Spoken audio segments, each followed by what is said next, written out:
Guys ഇന്ന് നമുക്ക് വളരെ സിമ്പിളായിട്ടുള്ള ഒരു ഗെറ്റ് റെഡി വിത്ത് മീ ആണ് കേട്ടോ ചെയ്യുന്നത്. എങ്ങോട്ടും പോകാനൊന്നുമല്ല, ഞാൻ എന്നും വീഡിയോ എടുക്കുന്നതിന് തൊട്ട് മുന്നേ ഒരുങ്ങുന്ന ഒരു ചടപടാന്നുള്ള ഒരുക്കമാണ് കേട്ടോ നിങ്ങൾക്ക് ഷെയർ ചെയ്യുന്നത്. ഫസ്റ്റ് തന്നെ നമ്മൾ എപ്പോഴും ചെയ്യുന്നത് പോലെ തന്നെ മോയ്സ്ചറൈസിങ് ക്രീം ഫേസിൽ ഡോട്ടായിട്ട് അപ്ലൈ ചെയ്തതിന് ശേഷം കൈ വെച്ച് നന്നായിട്ടൊന്ന് ബ്ലെൻഡ് ചെയ്ത് കൊടുത്ത് അതിനുശേഷം അതൊന്ന് ഡ്രൈ ആകാനായിട്ട് വെക്കുന്നുണ്ട്. അതിനുശേഷം ഞാൻ ലിപ് ബാം അപ്ലൈ ചെയ്ത് കൊടുക്കുന്നുണ്ട്. ടിൻറ്റഡ് ആയിട്ടുള്ള ലിപ് ബാമാണ് ഞാൻ ഇവിടെ യൂസ് ചെയ്തേക്കുന്നത്. മേബിലിൻ ന്യൂയോർക്കിൻ്റെ ആണ് കേട്ടോ. ഞാനിവിടെ സൺസ്ക്രീൻ സ്കിപ്പ് ചെയ്യാണ്. എന്താണെന്ന് ചോദിച്ചാൽ ഞാൻ പുറത്തോട്ടൊന്നും പോകുന്നില്ലല്ലോ, അകത്ത് വെച്ചിട്ടാണ് വീഡിയോ എടുക്കുന്നത്. അതുകൊണ്ടാണ് സൺസ്ക്രീൻ സ്കിപ്പ് ചെയ്തത്. നിങ്ങൾ പുറത്തോട്ടൊക്കെ പോകുന്ന ആൾക്കാരെങ്കിൽ മസ്റ്റായിട്ട് സൺസ്ക്രീൻ യൂസ് ചെയ്യുക, അതൊരിക്കലും സ്കിപ്പ് ചെയ്യാണ്ട് പാടില്ല. പിന്നെ ഞാൻ വള ഇട്ടു, വളരെ സിമ്പിളായിട്ടുള്ള വളയാണ് കേട്ടോ. എല്ലാ ഡ്രസ്സിൻ്റെ കൂടെ ഞാൻ ഈ ഒരു വള തന്നെയാണ് പെയർ ചെയ്യുന്നത്. പിന്നെ ഞാൻ ടാൽക്കം പൗഡർ അല്ല, ബേബി പൗഡറാണ് കേട്ടോ. അത് ഫേസിൽ ആദ്യം അപ്ലൈ ചെയ്തപ്പോൾ ഫേസ് ആകെ എന്തോ വെള്ളച്ചിരിക്കുന്ന പോലെ എനിക്ക് തോന്നി. പിന്നെ ഞാൻ അത് ഒരു തുണി വെച്ച് നന്നായിട്ടൊന്ന് മായിച്ച് കളഞ്ഞതിന് ശേഷം എൻ്റെ ഫേസിന് അത് സെറ്റ് ആയിട്ടുണ്ട്. പിന്നെ ഞാൻ പൊട്ട് വെച്ചെടുത്ത്, പൊട്ടില്ലാതെ എനിക്കൊരു ജീവിതമേ ഇല്ല. പിന്നെ ഞാൻ കണ്ണെഴുതി കേട്ടോ.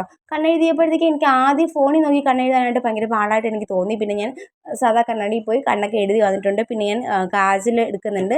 ഞാൻ സ്ഥിരം യൂസ് ചെയ്യുന്ന കാജലാണ്, അടിപൊളിയാണ്, എനിക്ക് ഭയങ്കരമായിട്ട് ഇഷ്ടമാണ്. അഫോർഡബിൾ ആണ് കേട്ടോ. എല്ലാവരും ട്രൈ ചെയ്ത് നോക്കും. ഞാൻ എല്ലാ പ്രൊഡക്റ്റിൻ്റെ ലിങ്ക് ഞാൻ താഴെ കൊടുക്കാം കേട്ടോ. എന്നിട്ട് ഞാൻ കമ്മലിടാനായിട്ട് പോവാണ് കേട്ടോ. ജിമുക്ക ടൈപ്പിൽ വരുന്നൊരു കമ്മലാണ്. എനിക്ക് ഭയങ്കര ഇഷ്ടമാണ് ഈ ജിമുക്കുകളൊക്കെ. എൻ്റെ ഒരു റൗണ്ട് ഫേസ് ആയതുകൊണ്ട് തന്നെ റൗണ്ട് ഫേസിന് എപ്പോഴും ജിമുക്കുകൾ അടിപൊളിയായിരിക്കും. എനിക്ക് ഭയങ്കര ഇഷ്ടമാണ് ഈ ഒരു ജിമുക്ക ടൈപ്പ് വരുന്ന കമ്മൽ. അതിനുശേഷം ഞാൻ പോയി മാലയിട്ടു. മാലയൊക്കെ ഇട്ട് വന്നപ്പോഴാണ് എന്തോ ഒന്ന് മറന്നതുപോലെ എനിക്ക് ഓർമ്മ വന്നത്. വേറെ ഒന്നും തന്നെയില്ല, ലിപ്സ്റ്റിക്ക്. ലിപ്സ്റ്റിക്ക് ഇല്ലാതൊരു ജീവിതമേ എനിക്കിപ്പോൾ ഇല്ല. ഞാൻ കൂടുതലും ഇപ്പോൾ ലിപ്സ്റ്റിക്കാണ് വാങ്ങുന്നത്. ഞാനിവിടെ മാസിൻ്റെ ബോളിവുഡ് സർപ്രൈസ് 09 എന്ന ഷെയ്ഡാണ് എടുത്തേക്കുന്നത്. അടിപൊളിയാണ്, എനിക്ക് ഒരുപാട് ഇഷ്ടമാണ്. ഞാൻ വാങ്ങിച്ചതിൽ എനിക്ക് ഇച്ചിരി കൂടെ വെർത്തായിട്ട് തോന്നിയത് ഈ ഒരു ലിപ്സ്റ്റിക്ക് മാത്രമാണ്. അങ്ങനെ ലിപ്സ്റ്റിക്ക് അപ്ലൈ ചെയ്ത് കൊടുത്തു. പിന്നെ സ്കിൻ നല്ലോണം, എൻ്റെ ഫേസ് നല്ലോണം ബ്രൈറ്റ് ആയിട്ടുണ്ട്. പിന്നെ മുടിയെല്ലാം കൂടെ വാരി ഒരു ചെറിയ ക്ലിപ്പ് വെച്ച് അഡ്ജസ്റ്റ് ചെയ്ത് കൊടുത്തു. പിന്നെ സിന്ദൂരം ഇട്ട് കൊടുത്തു.